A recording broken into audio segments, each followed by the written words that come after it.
রাজ্যের সরকারি কর্মচারীদের জন্য ৫% মহার্ঘ ভাতা বৃদ্ধির ঘোষণা দিলেন মুখ্যমন্ত্রী অধ্যাপক ডক্টর মানিক সাহা। আগামী ১ এপ্রিল থেকেই বৃদ্ধি কার্যকর হবে। আজ বাজেট অধিবেশনের দ্বিতীয় দিনে মুখ্যমন্ত্রী অধ্যাপক ডক্টর মানিক সাহা মহার্ঘ ভাতার ঘোষণা দিয়েছেন।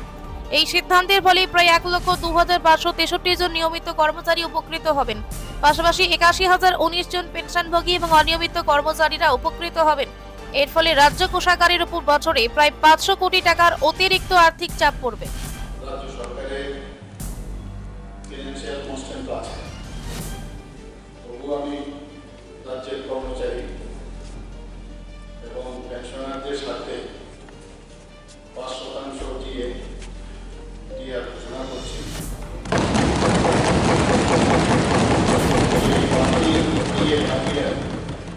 আগামী অর্থ বছরের 1 এপ্রিল 2026 থেকে কার্যকর হবে এবং এতে উপকৃত হবেন মোট ১,০২,৫৬৩ রেগুলার কর্মচারী।